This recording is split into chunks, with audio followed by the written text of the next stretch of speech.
radio interview. NFL VP of Football Operations Troy Vincent got emotional while discussing the shooting of Jacob Blake and the protests we've seen from professional athletes. Take a listen. But when I saw Doc Rivers and LeBron and George Hill, I think about my three boys. Dang it. And I'm sitting up here every day having a conversation about contact tracing and are we going to play ball? And I got a 22-year-old and a 20-year-old and a 15-year-old. And I'm trying to prevent from being hunted. And they're teachable moments, and I'm trusting my Lord. Trusting him.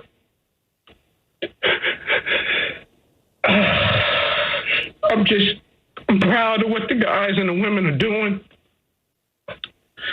As we would say, a unified people always defeat unified money. Wow. Shannon, what was your reaction to what Troy said? Skip, I know Troy Vincent very well. I played against him. He's a man of faith. He's very devout in his faith. And by the way, for those who've forgotten, he was once upon a time the 7th overall pick by the Dolphins. Yep. So he was a really good player. Yes. Yeah, I think he went to 4 or 5 Pro Bowls. Yep. Ended up finishing his career at the Eagles, if I'm not mistaken, Skip. His emotions are raw, like a lot of people. And he's talking about he has 3 black sons that George Floyd, Jacob Blake, Ahmaud Arbery, all that is going through your mind. Skip, you know, I tell the story about Oscar Romero, who was an El Salvador. He was a Catholic priest who was later canonized and became Saint Romero. And he said some things can only be seen through the eyes that have cried. Skip, I remember the first time I really cried for my grandmother is when I found out what Alzheimer's is. And I saw people that that was, you know, married and had been with someone for 50 years and they didn't recognize them. And it really dawned on me that my grandmother could be afflicted with this and she wouldn't remember her baby. My grandmother had raised me. I slept with my grandmother until I was 15 years of age. So now, how is that gonna make me feel, Skip? The woman that I know loved me with all of her heart, loved me more than she loved her own. Yep. She wouldn't remember me.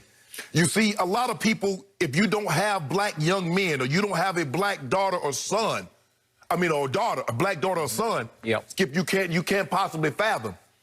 People ask me, Shannon, what's the hardest job you've ever had? And I was thinking about myself. I did manual labor, grew up on a farm, chickens, bale hay, loaded watermelons, picked pecans, clipped onions. You know what I told them, Skip? Being black.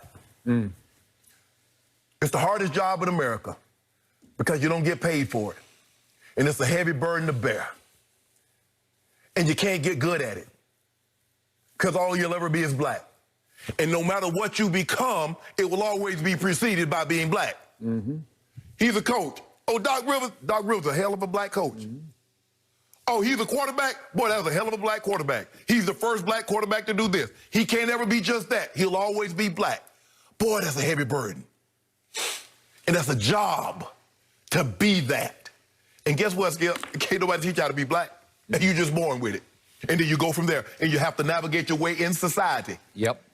What to say, what not to say. How to look, how not to look. How to cut your hair, how not to cut your hair.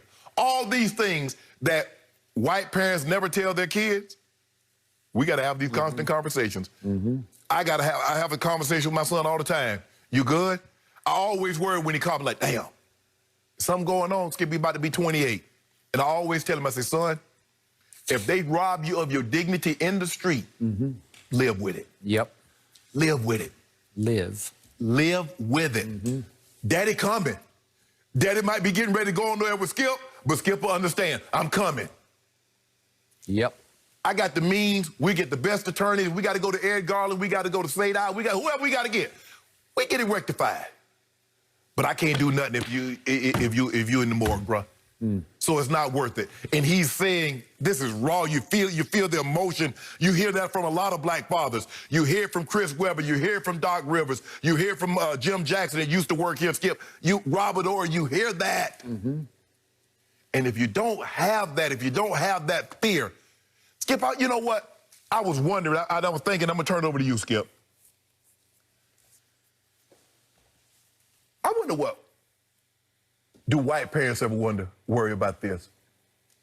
Of their sons, daughters walking out the door, having contact with a police officer and not coming home. I wonder that. I wonder. Because we do. Every time. Obviously you do. I do. Yeah. And obviously we don't. Skip, and he said you would be naive to think that some players in the NFL are not thinking about what the NBA players did last night. Yesterday was a very good day for the National Football League. I was very proud of the reaction of that league after what happened with the NBA. The NBA and the Bucks set the tone. That was the first big domino. But the NFL, the players, they spoke and acted well for themselves. But I want to get back to Troy Vincent and how powerfully those words, just in audio, because it was on radio, hit me. It hit me just as hard as Doc's speech that he gave the other night hit me. I want to remind everybody, Troy Vincent is the head of football operations for the National Football League. Once upon a time, for 5 years, he was the head of the NFL Players Association as a player back in the 90s. Into 2000s. And he has risen up the ranks. He is a right-hand man of Roger Goodell.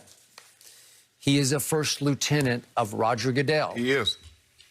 He's in a very powerful position, and at times he has to be a little careful about what he says publicly. He's privy to a lot of private conversations. A lot of private conversations. And what do you always tell me about Roger Goodell? He represents 32 very powerful, strongly opinionated men. Yes. And in the end, he has to try to keep them all happy as best he can. Well, Troy's somewhat in the same boat. So for him to speak out like this, there are some of those owners who won't love what he said. Of course not. He started the interview with a curse word, which, again, I'm fine with because he said, this bleep, he said, this bleep has got to end. And it just spilled out. I think he couldn't catch it. Couldn't stop it. Because that's the operative word for him. That word that starts with SH is his word to describe that has got to end. And he went into how his job right now entails contact tracing in case they have positive coronavirus COVID tests. And he said, I'm constantly trying to, or having to worry about, can we play football? And he's trying to say, right now, my mind has gone elsewhere because I have to worry about my sons, in the words he used, being hunted, being hunted, obviously by white cops.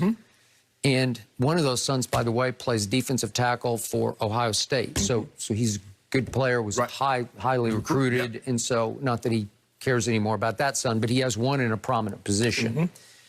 And then Troy concluded by using a saying that we've heard before, but he said it: a unified people always defeat unified money. Okay, Troy, you work for the money, right? You do. Yes. You're on that side of the fence right now.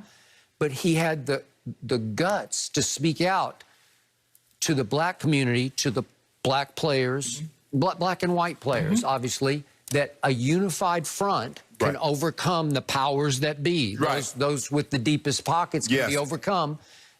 We're back to Dr. King. That's what he would have said. Yes.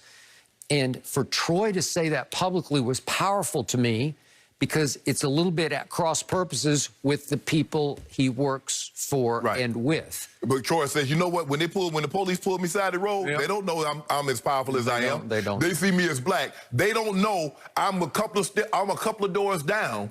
From Roger Goodell. He is. He's probably the most powerful. He might be next door. Exactly. Right. So Skip, when they pull you over, they don't know how many degrees you got. They don't know how much money you got. No. All they know is that you black. That's what you are. That's it. So I want to applaud Troy Vincent for taking this stand. It really resonates with me. And I said this about Doc's soliloquy that he gave the other day. It's great when LeBron speaks out or Chris Paul speaks out or anybody else speaks out in prominent player positions. But for Doc Rivers, the son of a Chicago cop, to take